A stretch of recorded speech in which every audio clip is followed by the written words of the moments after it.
अस्सलाम वालेकुम, मैं हूं हबीब अकरम और आप देख रहे हैं प्रोग्राम नुक्ता नज़र। मुजीबुर-रहमान शामी साहब हमारे साथ मौजूद हैं और आज हम जिस मौजू पर बात करने जा रहे हैं वो बड़ा दिलचस्प एक वाक़या है कि बहुत ही दिलचस्प और धुआंधार किस्म का मुबाहिज़ा आज वफाकी वज़ीर इत्तलात कमर ज़मान कायरा साहब की सदारत में होने वाले एक सेमिनार में हुआ लाहौर में, और उसमें किस किस ने शिरकत की और उसमें क्या क्या बातें हुई इस पर भी हम बात करेंगे। और इसके साथ मौलाना ज़फ़र अली खान की आज बरसी है, 56वीं बरसी है, उस पर भी हम बात करेंगे। शामी साहब आज बजाते खुद उस मुबाहिसे का और सेमिनार का हिस्सा भी थे। शामी साहब आज उसमें बहुत सारी जो बातें हुई हैं, पहले आपको मैं उसकी कुछ झलकियां दिखा दूं। दिखा दे। चले जी, पहले पहले मैं आपको कुछ झलकियां दिखाता हूँ सेमिनार की। काफ से नहीं है, कैंची वाले काफ से नहीं है जी जी, ये दूसरे काफ कश वाले कौसर नियाजी वाले काफ से है जी। तो पहले हम झलकियां देख लेते हैं, आप देख लीजिए कि आज क्या डिस्कशन।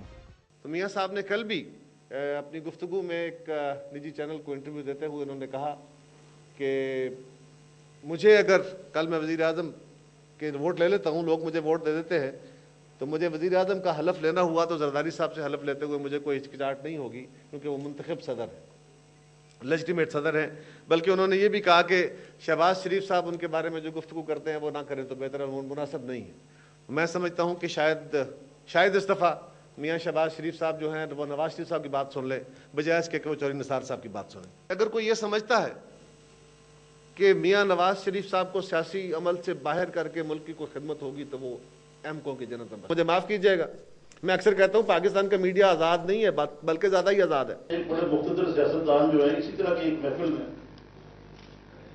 वो मेरी मौजूदगी में ये तस्लीम किया उन्होंने कि पैसे मिले थे लेकिन थोड़े थे। उससे मेरे पास साथी जो यहाँ पे मौजूद है उन्होंने बड़ी बड़ी रान की कि तुम कैसे गद्दार किस्म के साथी हो कि तुम वो बातें करते हो जो कि महफिल में हुई थी, वो ऑफ द रिकॉर्ड थी नहीं। क्या अगर कोई सियासतदान कुछ एडिटरों के सामने बात करता है तो उसका किसी आर्टिकल में या प्रोग्राम में जिक्र करना कोई शजर ममनू है? मेरे ख्याल से नहीं। लेकिन ये मेरा काम नहीं है कि मैं उनको एक्सपोज करूँ, ये आपका काम है। मैंने तो जो एक्सपोज कर रहा था वो कर दिया। मेरे भाई आरिफ नज़ामी साहब अपनी गुफ्तगू कर चुके हैं। मैं ना तो उनकी तरदीद की जसारत कर सकता हूं और न तस्दीक। असगर खान के केस का ताल्लुक है, ये माचे असगर खान का केस हो या एनआरओ हो या दूसरे को इस तरह के केसेस हो, मैं तो ये समझता हूं कि ये माजी के किस्से हैं, इनसे सबक हासिल करना चाहिए, लेकिन हाल को इनमें नहीं उलझाना चाहिए। जी, आपने देखी है कुछ झलकियां हैं, मुकम्मल इसमें प्रोग्राम के हवाले से जो हम बातें करेंगे उसमें आपको अंदाज़ा हो जाएगा कि आज क्या डिस्कशन हुई। शाम साहब, मैं आरिफ निज़ामी साहब की गुफ्तगू से शुरू करूं कि उन्होंने एक बार फिर दोहराया और फिर कहा कि जनाब आपने आपके प्रोग्राम का, हमारे प्रोग्राम का हवाला भी दिया और उन्होंने कहा कि आपने कहा है कि वो चीज़ें एक्सपोज करते हैं जो नहीं करनी चाहिए। नहीं, मैंने तो ये बात नहीं कही। मैंने तो जो बात कही है वहाँ भी कही है और डंके की चोट कही है। देखिए, मजलिसों की गुफ्तगू अमानत होती है, रसूलुल्लाह सल्लल्लाहु अलैहि वसल्लम ने फरमाया, और मजलिस की गुफ्तगू में एक सियाक और सबाक में बात चल रही होती है। कोई आदमी मजाक से भी बात कर देता है, कोई फिक्रे का जवाब फिक्रे से भी दे देता है, कोई इस्तफामिया बात भी होती है, ये ना। बिल्कुल, ये आप उससे कतईयत के साथ ये नतीजा अखज़ करना कि पैसे लेने का इकरार कर दिया गया जी, और फिर ऑफ द रिकॉर्ड गुफ्तगू को ऑन द रिकॉर्ड करना, ये मैं तो इससे इत्तफाक नहीं कर सकता। और मेरे नुक्ता नज़र में जिस मफहूम में जो बात कही जा रही है वो दुरुस्त नहीं है। और ये हम बात करें असगर खान केस के हवाले से जो उन्होंने आर्टिकल लिखा नवाज था शरीफ साहब का के मामले में जो बात वो बार बार कहते हैं कि उन्होंने अताउल्लाह कासमी साहब के यहाँ एक ज़ोहराने पर यह कहा कि हमें भी एजेंसियों से पैसे मिले थे। एक हंसी मजाक में वहां गुफ्तगू हो रही थी, कोई संजीदा गुफ्तगू नहीं थी। इसलिए मैं उसको कतअन ना ओन करता हूं, और मैंने उस वक्त कह दिया था, ना डिसओन करता हूं। ठीक है, तस्दीक और तरदीद दोनों से नहीं, उसकी जरूरत नहीं, ना तस्दीक की जरूरत ना तरदीद की जरूरत। अच्छा शामी साहब, आज असगर खान केस के हवाले से चूंकि बात हो रही थी, तो असगर खान केस के हवाले से कमर ज़मान कायरा साहब ने कहा कि बहुत करीब है कि अब हम कार्रवाई शुरू कर दें, क्योंकि वजारत कानून और वजारत दाखिला एक दूसरे के साथ कुछ मुलाकातें मुज़ाकरात कर रहे हैं। देखिए, एक बात मैं आपसे अर्ज करूं, जो आज का मुबासा था जी, उसमें लाहौर शहर के दानिश्वर और अखबार नवीस बड़ी तादाद में मौजूद, बिल्कुल, और पीपल्स पार्टी के ज़ेरे एहतमाम था अगरचे वो, लेकिन बहरहाल उस एक बड़ा जोरदार मुबासा, बात बड़ी खुल के हुई। जो अखबार नवीसों के लीडर हैं जनाब क्या हमीद भट्टी साहब, आरिफ हमीद भट्टी साहब जी, वो तो उनका तो अपना लहजा है माशाल्लाह, तो वो अपने लहजे में बोले, बिल्कुल ना उसकी नकल हो सकती है और ना उनकी तारीफ की जा सकती है, और अगर उनकी तरदीद करें या तनकीस करें तो तब भी आशामत आ जाएगी हमारी। तो वो एक तो मजजूब है, अपनी तरह के आदमी है, और जो आए कह सकते हैं। बिल्कुल। फिर हमारे जनाब सलीम बुखारी साहब है, नेशन के एडिटर, वो मौजूद थे। राशिद रहमान साहब है, और डेली टाइम्स के एडिटर, वो मौजूद थे। फिर हमारे डॉक्टर मेहदी हसन साहब हैं, सिक्का बंद उस्ताद हैं, अब बीकनोज यूनिवर्सिटी में शोबा जो है कम्युनिकेशंस का, मैस कम्युनिकेशन, उससे सरबराह। तो गुफ्तगू मुख्तलिफ लोगों ने की, लेकिन देखिए जो बुनियादी बात थी ना, आप ये असगर खान का जो केस है या जिस पे सुप्रीम कोर्ट की जो फाइंडिंग्स है, उसके बारे में कानून जो है वो अपने तरीके से चलता रहेगा। ठीक है।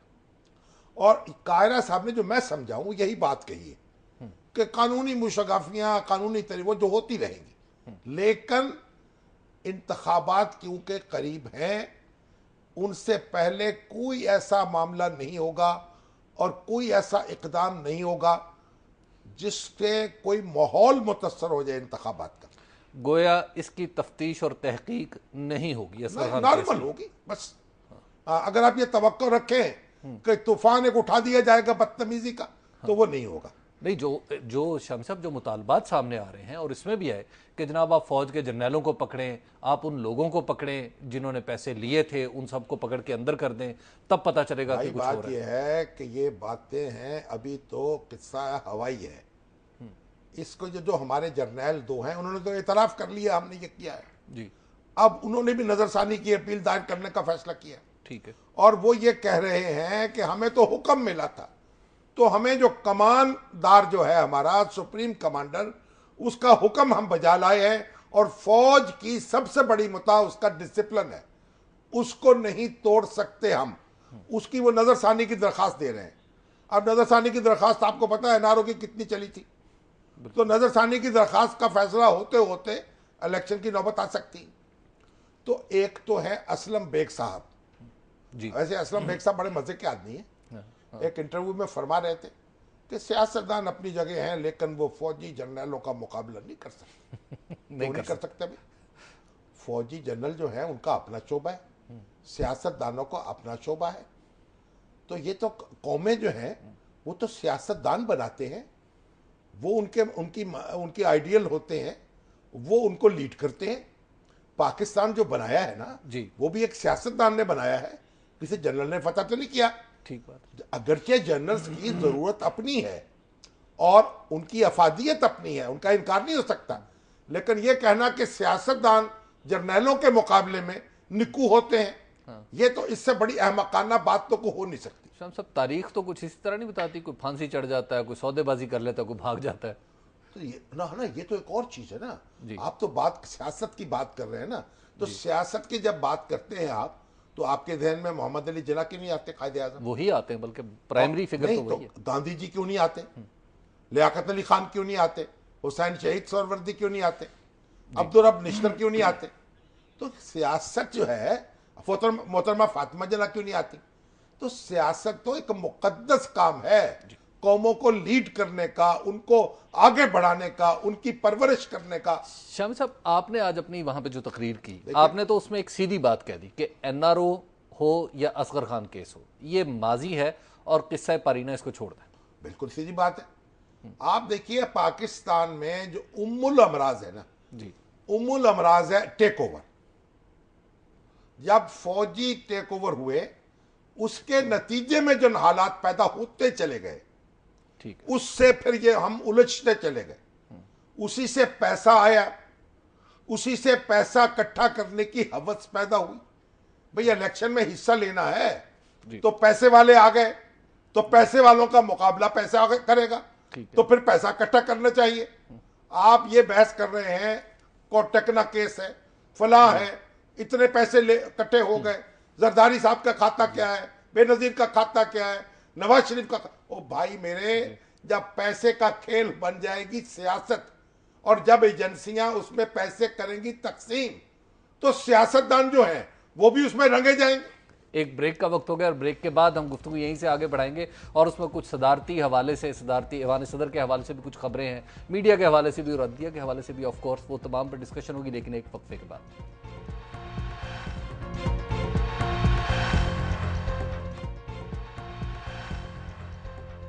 नुक्ता नज़र में एक बार फिर खुश आमदीद। ब्रेक पर जाने से पहले शामी साहब बता रहे थे कि आमरीयतें हैं असल वजूहात, एनआरओ हो या असगर खान केस हो। रूट कॉज तो वही है, उसके नतीजे में हमारी सियासत ख़त्म हुई, हमारे मुल्क के अंदर एक महाजराई पैदा हुई, हम एक ख़ास किस्म की खाना जंगी में मुब्तला हो गए।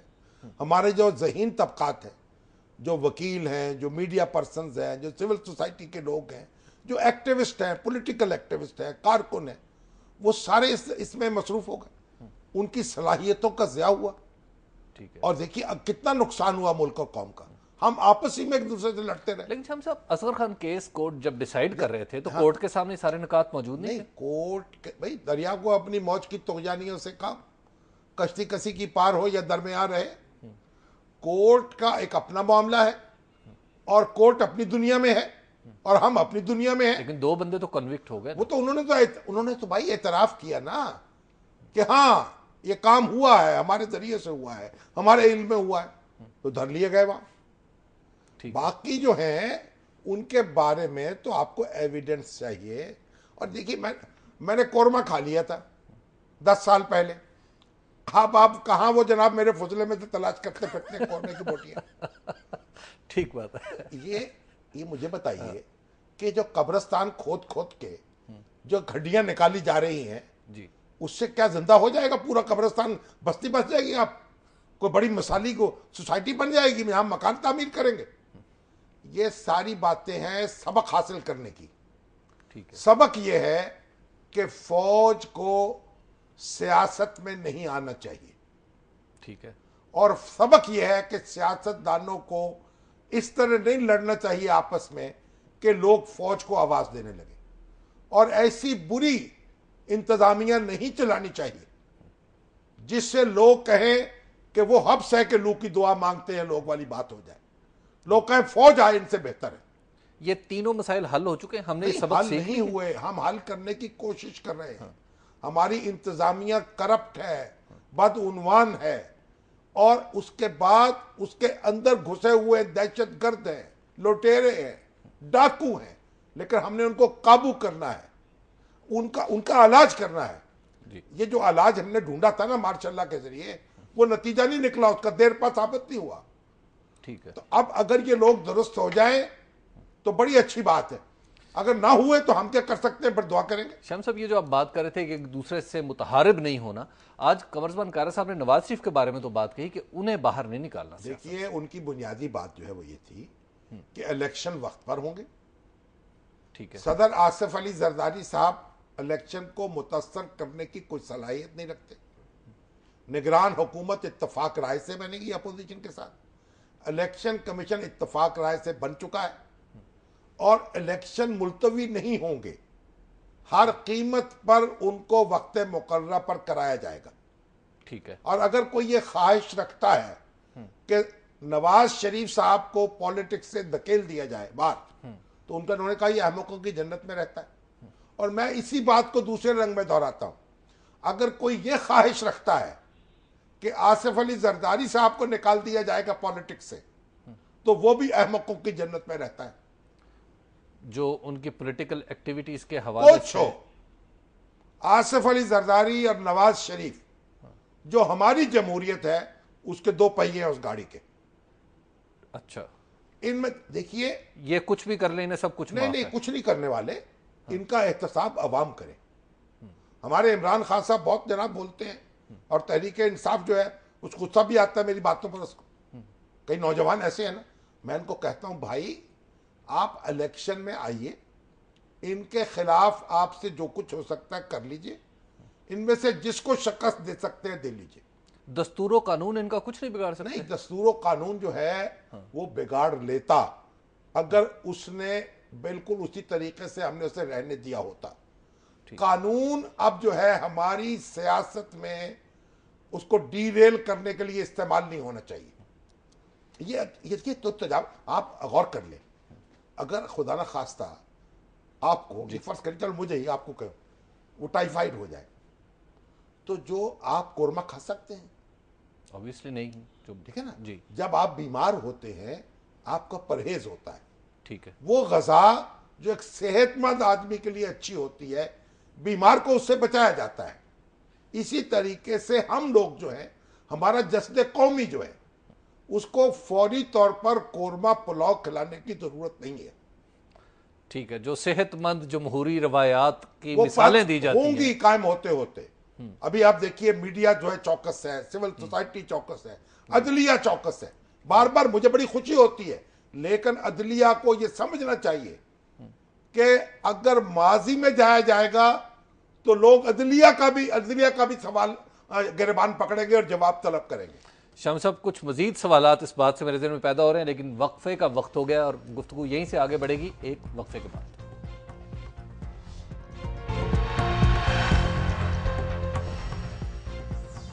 नुक्ता नज़र में एक बार फिर खुशामदीद। बात हो रही थी असगर खान केस के हवाले से और उस धुआंधार गर्मा गर्म मुबाहिसे के हवाले से जो कमर ज़मान कायरा की सदारत में आज लाहौर में हुआ। शामी साहब, सदर के हवाले से बड़ा वो बोले आज। नहीं, कायरा साहब की तो बात बिल्कुल जनाब वाजिब थी। उन्होंने कहा सदर का रोल जो है वो जितना भी है वो जमहूरियत को मुस्तहकम करने के लिए है, मफाहमत की फला पैदा करने के लिए, और वो बैठकर कोई साजिश नहीं कर रहे ऐवान सदर में। जो उससे पहले सदूर करते रहे, जमहूरियत को नुकसान पहुंचाते रहे। फिर उन्होंने सवाल किया, जनाब मुकदमा तो असगर खां का था और फैसला सदर के ऊपर आ गया, तो ये क्यों हुआ? अब ये तो सवाल सुप्रीम कोर्ट में ज़ेर बहस आएगा जब नज़रसानी की दरख्वास्त जाएगी। लेकिन एक बात मैं आपसे और कहूँ जी, जब वो तकरीर करके उठे तो एक सवाल हुआ, उसका उन्होंने जवाब दिया। कहने लगे, जी बात सुनिए, ये जो सुप्रीम कोर्ट है इसके रजिस्ट्रार हैं जी, उनको एक्सटेंशन दी गई, चलिए वो काम के आदमी होंगे। चीफ जस्टिस साहब ने समझा कि उनके बगैर काम मुतस्सर हो जाएगा, उनको एक्सटेंशन दे दी, अच्छी बात है। जो हमारी कौमी असम्बली है उसकी स्पीकर साहबा ने अपने सेक्रेटरी को एक्सटेंशन दे दी, तौसीक कर दी नौकरी में, चलिए अच्छी बात है, वो भी उनके लिए मुफीद होंगे। सेनेट के चेयरमैन हैं, उन्होंने सेनेट के सेक्रेटरी को उनका कोई मुनासिब मुतबादल ना ढूंढने की वजह से एक्सटेंशन दे दी, ठीक है। किसी ने कोई एतराज नहीं किया।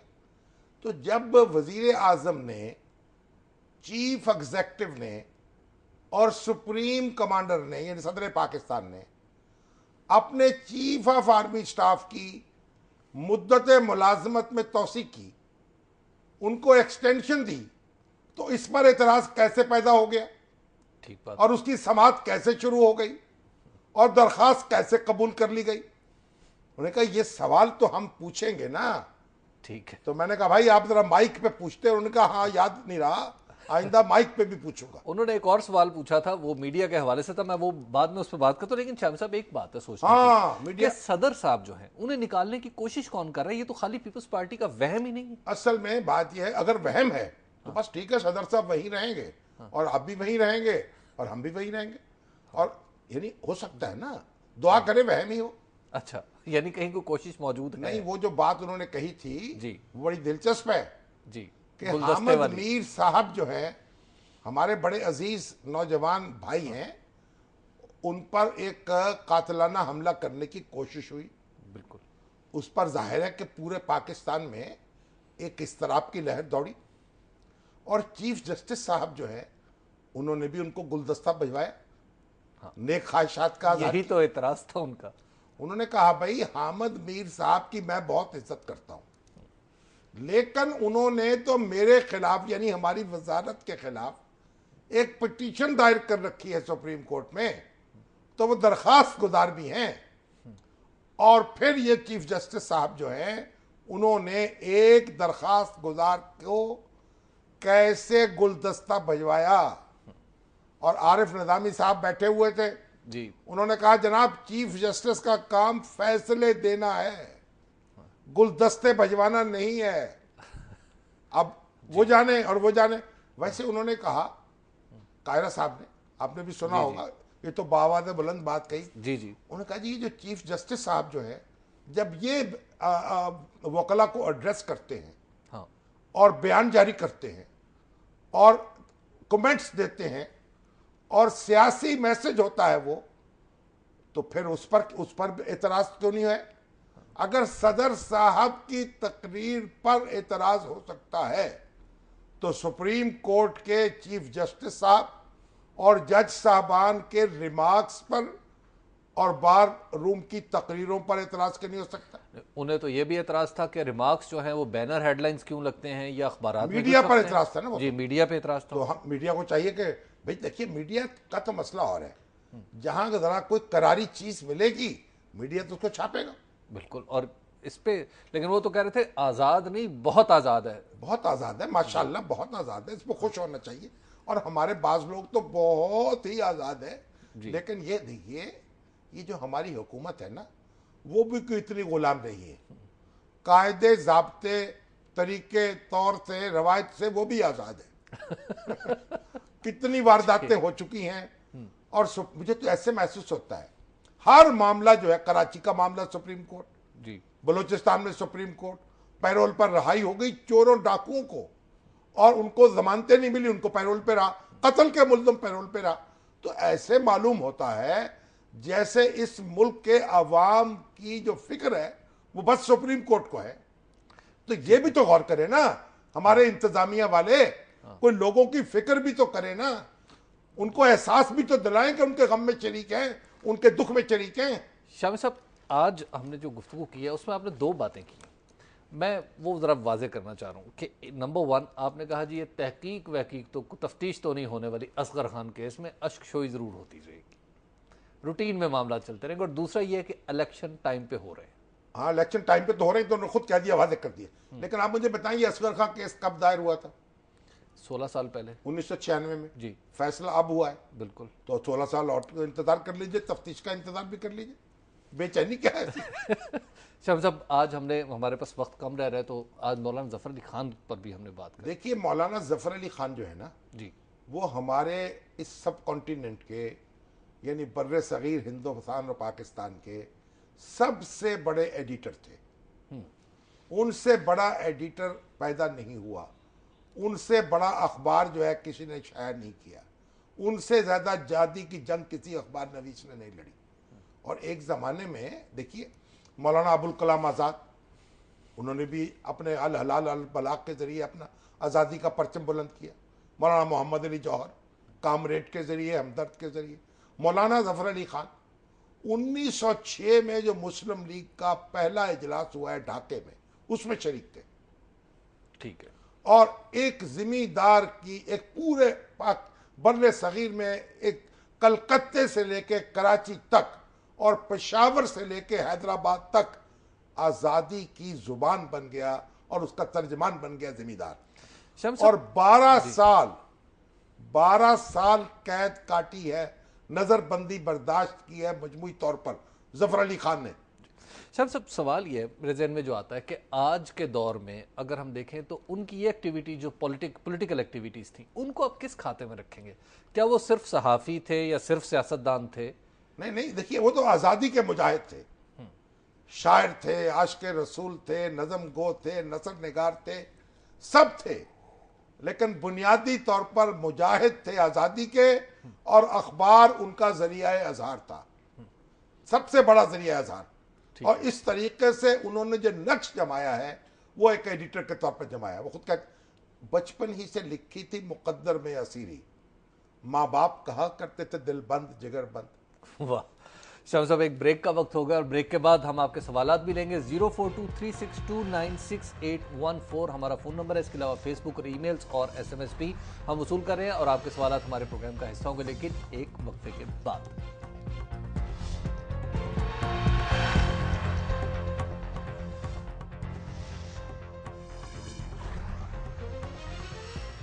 नुक्ता नज़र में एक बार फिर खुशामदीद सेगमेंट है आपके सवालात का। और शामी साहब, आज जो फेसबुक पे है वो बहुत से लोगों ने, कई लोगों ने एक ही सवाल पूछा और उनमें सर फहरिस्त के सबसे पहले उन्होंने पूछा है मोहम्मद उमर मसूद कुदसी साहब। वो ये कह रहे हैं, जो कल के प्रोग्राम के हवाले से वो ये कह रहे हैं कि ये जो शिया किलिंग्स हो रही हैं, चीफ जस्टिस इनका खुद सुयो मोटो नोटिस क्यों नहीं लेते? देखिए, किलिंग्स तो हो रही हैं, टारगेट किलिंग्स हो रही हैं, शिया भी हो रही हैं, सुन्नी भी हो रही हैं, पंजाबी भी मारे जा रहे हैं, हज़ारा के लोग भी मारे जा रहे हैं। कराची की बदअमनी का नोटिस भी लिया हुआ है, बलूचिस्तान का भी नोटिस लिया हुआ है। जी। तो कोई काम हुकूमत भी तो करे ना, हुकूमत के करने का काम भी तो है। शौकत साहब हैं एबटाबाद से हमारे साथ फोन लाइन पे। जी अस्सलाम वालेकुम शौकत साहब। अस्सलाम वालेकुम जी। वालेकुम अस्सलाम। शामी साहब, मुझे नायत मादरत से आपकी खिदमत में गुजारिश करनी है। हाँ जी, हुक्म। आजकल हमारे बेशुमार टीवी चैनल पर कई मरतबा पानी में मदानी घुमाई जाती है, लेकिन नतीजा कुछ बरामद नहीं होता। मेरी गुजारिश ये है कि क्या हम गुज़श्ता 65 साल की तारीख को देखते हुए और मौजूदा हालात को ख़ुसूसन देखते हुए क्या हम में इतनी जुर्रत है कि हम ये इस सवाल को मौजूद बात बना सके कि तकसीम हिंद और क़याम पाकिस्तान एक गलत सियासी फैसला था? देखिए, आप अजीब बात कर रहे हैं। ये फैसला पूरी मुसलमान कौम ने किया, भारी अक्सरियत से, दिन दिहाड़े। और अगर इसके बारे में अब आप क्या करना चाहते हैं, यानी अपने दादा की शादी दोबारा करना चाहते हैं आप? तो आपको कुछ खौफ खुदा चाहिए, कुछ गौर करें चीज़ों पर और जाके पाकिस्तान से ज़रा बाहर देखें। आपको मालूम हो अपनी ज़मीन कितनी बड़ी नेमत होती है। जिस वक्त ये फैसला हो रहा था उस वक्त की नस्ल ने ये फैसला कर दिया, बस अब आगे देखिए। वहीद साहब है पेशावर से। जी अस्सलाम वालेकुम वहीद साहब। अस्सलाम वालेकुम जी। जनाब अली। मैं जी दो बातें करूंगा। पहली बात तो ये है कि शामी साहब से गुजारिश है कि ज्यादा आवाम को मौका दिया करें, खुद कम बोला करें। तो आप यानी आपका आवाम से हैं आप? जी आप फरमाएं। जी बताइए। हाँ जी, दूसरी बड़ी बात नहीं, आप पहले फरमाएं, क्या कहना चाहते हैं? हाँ जी, बात यह है कि शामी साहब आप ये देखें जी, सारी उम्र आप लोग पीपीपी पर लान तान करते रहे हैं, तो कोई खुदा का खौफ भी चाहिए जी। जी नहीं, किस बात पर? और जो 5 साल लगे रहे हैं जी, 5 साल। नहीं, हमने तो लान तान नहीं की गुज़श्ता 5 साल। जनाब अली, नहीं, आप अभी अजहर खान ओ भाई, बात तो सुन लेना। पैसे जिन्होंने लिए हैं उनको माफ कर दें। किनको? जिन्होंने पैसे लिए उनको कैसे माफ कर दें? ओ भाई, ना करे माफ, ले रहे निकलवा ले उनसे। मैंने आपको रोका है? जी। अच्छा देखिए, एक मेजर वसीम साहब ने एसएमएस किया है। वो कहते हैं कि मुस्लिम लीग नून की जो बिल्ली है ना, वो आज शेर बन गई है। इलेक्शन कमीशन ने उसका नाक नक्शा तब्दील करने का फैसला कर लिया है। शेर का है बिल्ली का? तो बिल्ली का। अच्छा। बिल्ली को शेर बना दिया गया है। वैसे वो शेर की खाला होती है जी, और दरख्त पे भी चढ़ सकती है जो शेर नहीं चढ़ सकता। तो बहरहाल मुस्लिम लीग नून को मुबारक हो, और अगर चाहें तो मेजर वसीम साहब बिल्ली को अपने हाथ से ले जाएं। वैसे एमएमए वालों को भी इतराज है, हमारी किताब ठीक नहीं है। वो किताब ठीक नहीं है, और तराजू पे है जमात इस्लामी और तहरीक इंसाफ, दोनों तराजू पे जनाब नजरें जमाए बैठे हैं। अच्छा। हाँ। हनीफ साहब है सियालकोट से। जी अस्सलाम वालेकुम नहीं, हनीफ मगर एक बात और देखे ना जी ये हनीफ साहब। एक ये जो यंग डॉक्टर्स का एक मैसेज आया है। उन्होंने कहा कि ये जो हमारी किंग एडवर्ड मेडिकल यूनिवर्सिटी है, इसकी इंतजामिया ने फैसला किया था कि लड़कियों को लड़कों के हॉस्टल में जगह दे दी जाए। अच्छा। क्योंकि उनका हॉस्टल जो है वो मखदूश हालत में है। अच्छा, इस पे लड़कों ने खुशी का इजहार किया? नहीं, वो लड़कों को तो निकालना चाहे वहां से शायद। अच्छा। तो कोई लड़की जो है वो अलॉटमेंट कराने के लिए आज नहीं आई। 60% से ज्यादा बच्चियां हो चुकी हैं वहां माशाल्लाह। शाम साहब और ये नहीं, आपने कहा था ये जो वाइस चांसलर साहब है यूनिवर्सिटी के, आपको आज बड़ी दिलचस्प खबर बताता हूँ कि आज एक अखबार में ये छपी है और वो मैंने निकाली हुई है कि पीएचडी कर रहे हैं अपनी ही यूनिवर्सिटी से, यानी KEMC के जो वाइस चांसलर है, KEMU उसके जो वाइस चांसलर हैं वो अपने ही स्टाफ को अपना ही सुपरवाइजर बना के पीएचडी फरमा तो ये रहे हैं। तहसील इल्म का शौक है ना जो उनको लाक हुआ है। अब ये भी हो सकता है ना वो उन्हीं से लिखवा भी रहे हो। देखिए ना, 2-3 की ड्यूटी लगा दी हो डॉक्टरों की कि भाई हमारे लिए एक पेपर तैयार करो पीएचडी में ताकि थीसिस दाखिल कर दे। बिल्कुल। वैसे ये मौके से फायदा उठाना इसी को तो कहते हैं। पीएमडीसी ने उनसे जवाब तलब कर लिया कि हुजूर क्या? नहीं, वो तो बड़े जनाब, उनसे जवाब कौन तलब करेगा? वो तो माशाल्लाह बगैर किसी इस्तेहकाक के अभी तक चले आ रहे हैं। अच्छा। शाम साहब, जो एक ये साहब हैं जी, इन्होंने कहा है कि उमैर खलील अहमद साहब हैं, वो कहते हैं कि जनाब शामी साहब से मेरा सवाल ये है कि जैसी सियासत मियां साहब कर रहे हैं, क्या ये उन्हें इक़्तिदार तक ले जाएगी? भाई जो सारी सियासी जमातें इसी चक्कर में पड़ी हुई हैं। अब देखिए जिसको वोट देंगे लोग वो इक़्तिदार में आ जाएगी। यार ब्रिगेडियर हामिद सईद साहब फिर मैसेज कर रहे हैं, कभी आपका नंबर जो है जहां कॉल करनी चाहिए वो डिस्प्ले नहीं किया जा रहा। जी जा रहा डिस्प्ले? जी बिल्कुल किया जा रहा है। अब चूंकि हमारे प्रोग्राम का आखिरी हिस्सा है तो इसमें तो अब नहीं डिस्प्ले होगा। हसन साहब हैं से हमारे साथ सऊदी अरब से। जी अस्सलाम वालेकुम। हेलो अस्सलाम वालेकुम। वालेकुम अस्सलाम। जी मैं मक्का से हसन बोल रहा हूँ। हाँ जी हुजूर फरमाएं। प्रोग्राम बहुत शौक से देखते हैं। हाँ जी हुजूर। शामी साहब आज आपने नवाज शरीफ को और आसफ जरदारी को जमहूरियत के पहिए करार दिए, तो ऐसी जमहूरियत पे लाख लानत मक्का से मैं भेज रहा हूँ। भाई साहब तो बादशाहत लिए यहाँ। अब हम ये जो जमहूरी अमल चल रहा है उसकी गाड़ी के दो पहिए हैं और आपको उनका मुकाबला करना है, इलेक्शन में करें, वोट डालें, आके उनके खिलाफ वोट डाल दें। इमरान खान साहब लगे हुए हैं, आप भी शरीक हो जाए उनके साथ। यानी दोनों को बाहर करते हैं। शाम साहब हमारे प्रोग्राम का वक्त ख़त्म हो गया, तो कल फिर हम इसी वक्त इसी जगह से आपकी खिदमत में हाजिर होंगे। कल तक के लिए हमें इजाज़त दीजिए। खुदा हाफ़िज़।